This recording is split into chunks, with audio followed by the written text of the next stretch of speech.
boys. It's been a long day, a lot of stress. You still got the energy to win this game? 大王就是你可能已经讨厌看到我们俩了，今天已经采访你好几次了，就是是不是看到我们都已经烦了呢？然后包括你们整体的状态怎么样？是否还有能量呢？现在感觉挺好的吧，因为每次好像大家都要一起打最后一把，就是如果再输一把就淘汰了，可能会打得更好吧。We're feeling pretty good because we're kind of used to playing elimination games now at this point, and just having our entire team on the line just makes us play better. Oh, well, that's good to hear. They were very surprised by your draft last time. Now you have a kind of surprising draft, they do at least, with the gyrocopter and other things like that. Were you taken by surprise personally, or were you ready to roll on this one? 上一把你们选了一个比较出乎意料的一个阵容嘛，然后这把他们也算是选了一个比较冷门的一个直升机，然后就想问一下你对这个 BP 有什么看法？就是这个直升机对你来说算是比较意外的吗？我觉得是意料之中，因为现在那个矮人直升飞机用来打谜团这个英雄就比较好用嘛，其实已经想到他们会选这个英雄。It was expected because gyrocopter is considered sort of like a soft counter to Enigma now, so we kind of expected the counter pick in this case. All right, well, it sounds like our game has started, so let's go ahead and throw it on to our casters, my friend. Get ready for game 2. Thank you very much, Sir Action Slacks. Game number 2 between PSG LGD and ASTAR, and just in time for us to pause the game. And Saren, would you like to talk about Ricky a little bit here? Yeah. We're 60-minute items. We're 30 seconds before the horn, so any second now. And what do you think of the drafts?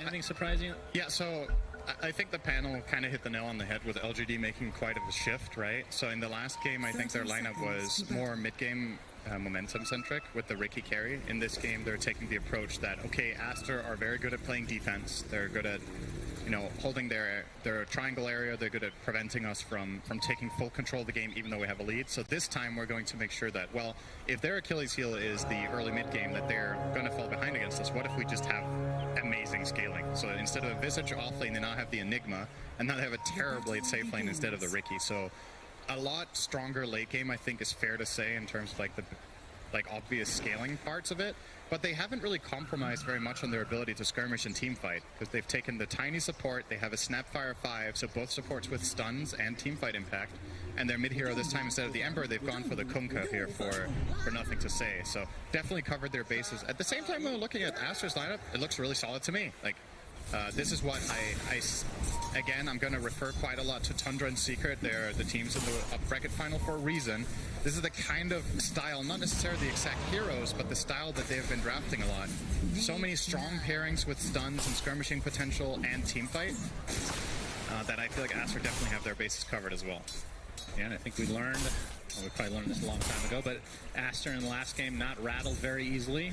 Obviously off to a bit of a rough start against a Ricky, no less, which probably feels even worse than usual, right? I mean, the stat that T-Gov gave was really interesting, that LGD are 10-3 with Ricky, and the 3 losses are against ASTAR. It's literally the only team that they can't seem to beat with it. So, I mean, it's understandable that they like drafting it, but yeah, maybe it's a thorn in their side. Maybe if we get a game 3, they'll pick it again, because they're like, we can't beat this team. Fool me once. That would be number 4 then, in theory. Yeah, third time wasn't the charm either, so you're kind of running out of sayings at this point. 4th time's a clover. Ame nobody is playing says that. a more traditional carry, as you said, in the Terrorblade, so we'll see how PSG LGD are able to try to withstand another 0-1 deficit in a series on the same day. I mean, we talked about the fact that obviously they have the willpower and the know-how to come back from situations like this, but at a certain point it's got to be exhausting doing that in the same day, surely. I mean, it's a grand total of maximum 6 games. I feel like it's less about the amount of games and more about the intensity. Yeah. I mean, I understand that, but I think these players, again, LGD are a very, very experienced squad that have been in positions like this before. Oh, actually, pretty good damage down bottom on success. He needs it there. First blood goes the way of Y. Never even went for the spear, just held it and ends up getting killed. Y with the Snapfire getting that first blood. Curious to see what he spends the gold on. I think Terrorblade sometimes would like to play with let's say a Basilius that you could buy on a 5 when you get the first blood. It's very tempting to buy boots, but a lot of the time there's some sort of aura or whatever you can buy for your teammate that's really powerful. Maybe a buckler could be an interesting choice for a Y as well against that Mars.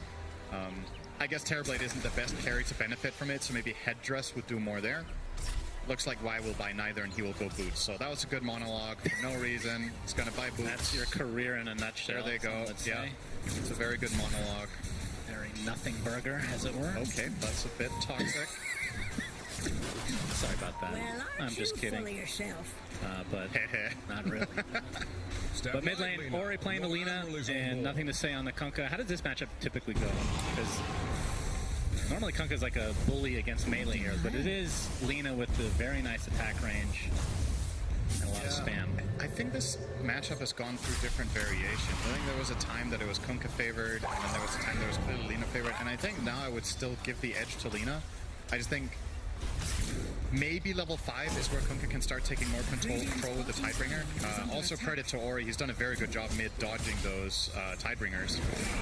You know, is the way Kunkka usually beats ranged heroes is by getting consistent Tidebringer hits in to get that win.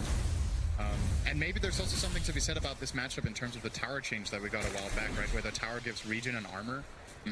I think that helps Lina more than it helps Kunkka here. Just getting that little bit of extra line of defense against Tidebringer spam. Ori will try here to see if he can get the bottom rune as Tiny ensures top, so no bounty for nothing to say, but it does have a full bottle and almost full health, so didn't lose out on too much value. I see already X-Mark TP to base. Yeah, I mean, that's the one big value of having Kunkka in the mid lane, or Kunkka in the game in general. The TP out and just refill whoever. Just TP back as Boca. Will be TPing himself as the Cookie, just a little bit late, as Ame in his meta form at the moment. But looking at the CS between him and the opposing team, 18-6 for Ame this time around. And Monet sitting at 19-12. So a lot of denies in ASTAR's safe lane. Yeah, and ASTAR's lane in this case is just going to float, right? They're not trying to kill with the lane they have. Gyro is maxing.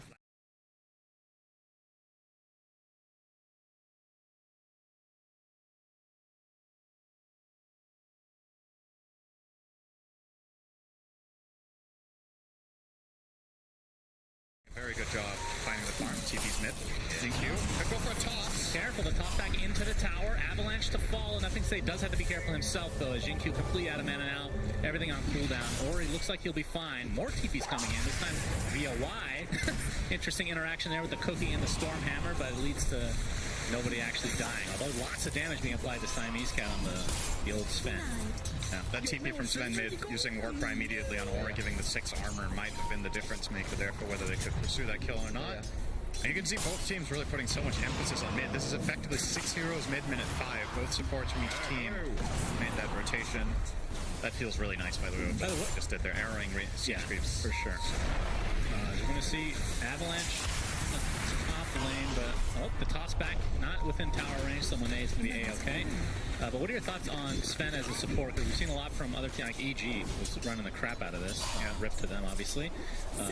But the amount of armor that you get from this hero, especially once you get the shard, it's just a passive entity. It's kind of unreal. Like when we were reading, like when the patch came out, we're like, is this a typo? Is that real?